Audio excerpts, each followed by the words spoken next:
So hey guys, welcome to my channel. तो मैं हूँ वरलीन और आज आप मेरे चैनल पे आए हैं। तो आज आपको बता देती हूँ कि ये मेरा सबसे पहला व्लॉग है। तो आज से मैं आपके साथ अपनी हर चीज़ शेयर करूँगी कनाडा के बारे में, जैसे जो कि मैंने आज अब से आइल्स से लेके जो आगे आगे किया है और करूँगी, वो सारा कुछ आपके साथ शेयर करूँगी। So it's all now we come to our IELTS process कि मैंने आइल्स कैसे किया, कनाडा का प्रोसेस कैसे शुरू किया। तो सबसे पहली बात है कि जब मैंने अपना आइल्स करना किया तब उस टाइम मेरा 12th का रिज़ल्ट आ चुका था। एज़ कि कहते हैं सारे एजेंट्स या जिससे भी लगवाओगे आप फाइल, तो वो कहते हैं कि एक बार 12th का रिज़ल्ट आ जाए देन यू गो फॉर आइल्स। मेरे एजेंट ने ऐसे कहा था, बाकी का मुझे नहीं इतना पता। देन फिर मैंने अपना आइल्स का कोचिंग स्टार्ट किया। I started my IELTS coaching इन सितंबर में मेरा रिज़ल्ट आया था। मैंने अपना आइल्स का कोचिंग स्टार्ट किया जुलाई में। तो मैंने जुलाई एंड में स्टार्ट किया। अप्रॉक्सीमेटली 40 डेज़ की मैंने कोचिंग ली थी। एंड बस शुरू में थोड़ा सा मुश्किल लगता है, but as you move on it will be easy for everyone and for you. So थोड़ा सा शुरू में मुश्किल लगा था, बट ठीक रहा। फिर उसके बाद अगर हम बात करें कि जब मैंने जो आइल्स का किया था वो ऑनलाइन किया था और 5 डेज़ ऑफलाइन लगाए थे। तो वहाँ का जो एग्ज़ाम वगैरह वो सारा डिटेल्ड में अलग वीडियो बनाऊँगी। अगर आपको चाहिए तो बताना। वैसे मैं सोच रही हूँ कि बनाऊँगी आइल्स की लिए अलग वीडियो। एंड देन फिर I scored 6.5 overall and 7.5 in listening and so on. तो मेरे को आइल्स का रिज़ल्ट मिल गया था मेरा सितंबर आई थिंक सो अगस्त में मैंने दिया था। अगस्त 28 को था और एक 29 को था मेरा एग्ज़ाम। 2 एग्ज़ाम थे। जैसे एक तरीके का होता है कि 29 को मेरा था स्पीकिंग लिसनिंग वगैरह एंड 28 को दूसरा था। स्पीकिंग था मेरे 28 को, 29 को मेरा था लिसनिंग, राइटिंग एंड रीडिंग। ठीक है।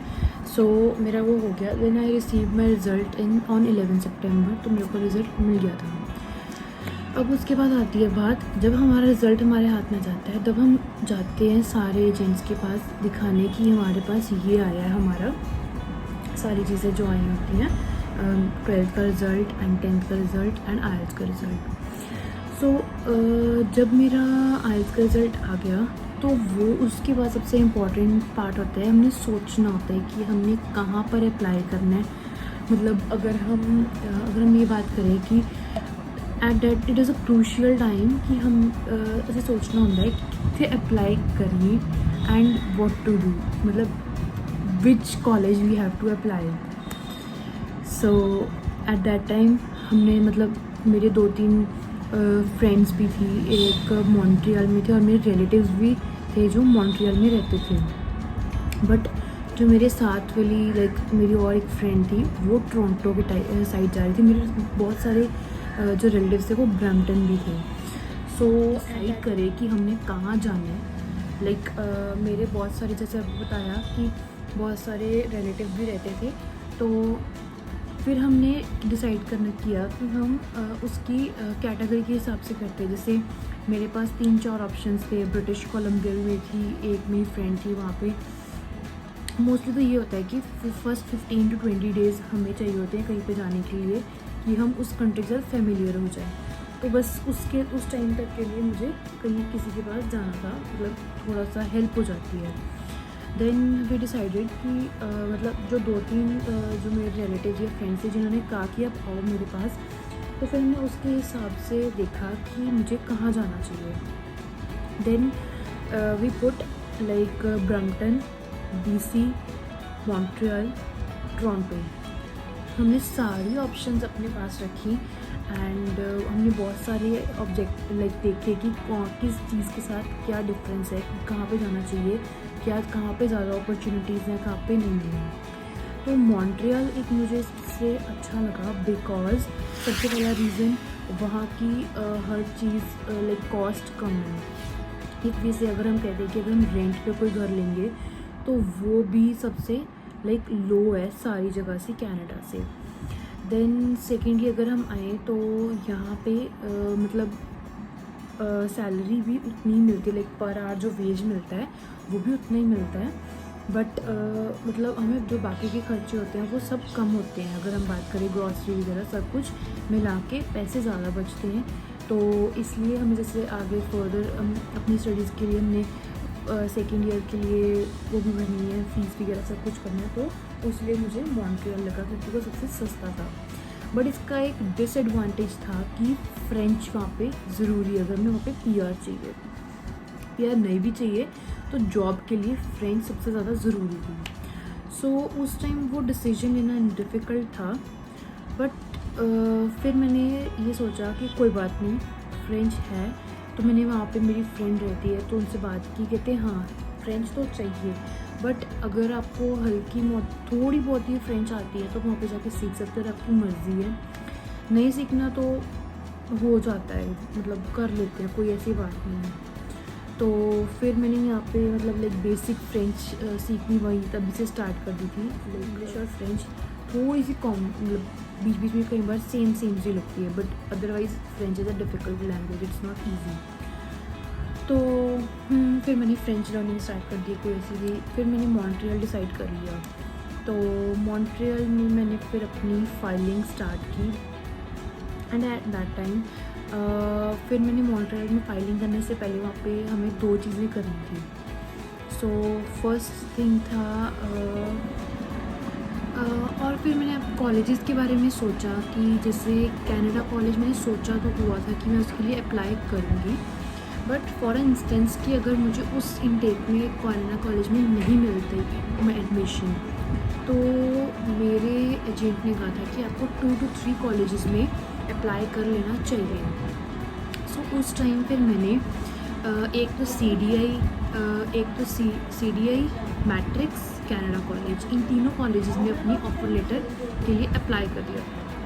सो कनाडा कॉलेज के लिए जैसे आपको बता दिया था कि $285 की मैंने अपनी ऑफ़र लेटर पे कर दी थी, ऑफ़र लेटर के लिए पे कर दिया था। सो फिर उसके बाद मैंने जब अप्लाई किया तो मुझे तीनों के लिए आ गया था, लाइक कनाडा कॉलेज सबसे पहले मुझे आया CDI के लिए, फिर मुझे आया मैट्रिक्स के लिए, फिर कनाडा कॉलेज के लिए।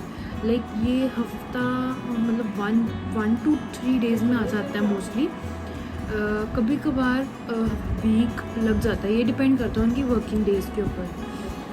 तो फिर मैंने जब मेरे को मेरा ऑफ़र लेटर आ गया, then I decided that I will go for Canada college. So after that जब मैं कनाडा कॉलेज के लिए डिसाइड कर दिया, तो मैंने अपनी जो फ़ाइल थी उसको मैंने आगे प्रोसेस करना शुरू कर दिया। लाइक मैंने उसकी फ़ी पे की, जितनी जो उसकी फ़ाइल सबमिशन की फ़ीस थी that I have done with. उसके बाद जब हम फ़ी पे करते हैं तो उसकी भी आगे हमें रिसीट आती है कि आपने इतनी फ़ी इस फाइल को सबमिट किया है, तो इसकी इतनी फ़ी आपने पे की है। देन आफ्टर जब मैंने अपनी वीज़ा फाइलिंग की फ़ी पे कर दी, देन उसके बाद मुझे सबसे पहला स्टेप जो करना था, कनाडा में मेरा एक GIC अकाउंट खुलवाना था। तो जो मेरा एजेंट था उन्होंने मेरे को कहा कि आपको स्कॉशिया बैंक अच्छा बैंक है, तो मुझे उन्होंने जो सजेस्ट किया, मुझे इतना पता नहीं था, तो फिर मैंने स्कॉशिया बैंक में ही अपना अकाउंट खुलवा दिया। सो जब हम अपना वहाँ पे अकाउंट खुलवाते हैं, सो उस टाइम हमें अपनी GIC वहाँ पर भरनी होती है। Then next step my was कि मैंने अपना मेडिकल और बायोमेट्रिक्स दोनों करवाना था। सो फिर मैंने पहले अपना मेडिकल करवाया। मेडिकल मैंने करवाया SPS हॉस्पिटल से लुधियाना। सो मैंने वहाँ पे अपना मेडिकल करवाया। Eight that time medical was like easy enough, मतलब स्मूथली हो गया था सारा कुछ, बट ये है कि थोड़ा बीच बीच में वेटिंग टाइम था। जब मेरा टाइम चल रहा था तब उस टाइम कोरोना इतना पीक पे नहीं था, तो उस टाइम इजीली सबका हो रहा था। लाइक उस टाइम बहुत इजीली चल रहा था वहाँ पे मेडिकल। फिर जब मेरा मेडिकल हो गया, मेडिकल मेरा होने के बाद उसको लाइक GCK पे अपडेट होने में बहुत टाइम लग गया था। लाइक मैंने अगर अक्टूबर में फ़ाइल किया, तो जो मैंने मेडिकल करवाया वो मैंने 3 अक्टूबर को मेडिकल करवा दिया था। तो जो मेरा मेडिकल अपडेट हुआ वो हुआ फेब में जाके मेरा मेडिकल अपडेट हुआ। सो वो कोई प्रॉब्लम नहीं हुई। देन जैन में क्या हुआ कि बायोमेट्रिक्स के जो VFS सेंटर थे वो खुल गए थे। एक्चुअली दिसंबर में कोरोना ज़्यादा हो गया था, तो उस कारण उन्होंने VFS सेंटर बंद किए हुए थे। तो बाय चांस जब वो खुले तो मैंने खुलते सारी अपनी अपॉइंटमेंट फ़िक्स कर दी थी। तो गॉड लाइक बाबा जी की कृपा से मुझे फटाफट बायोमेट्रिक्स के लिए अपॉइंटमेंट मिल गई।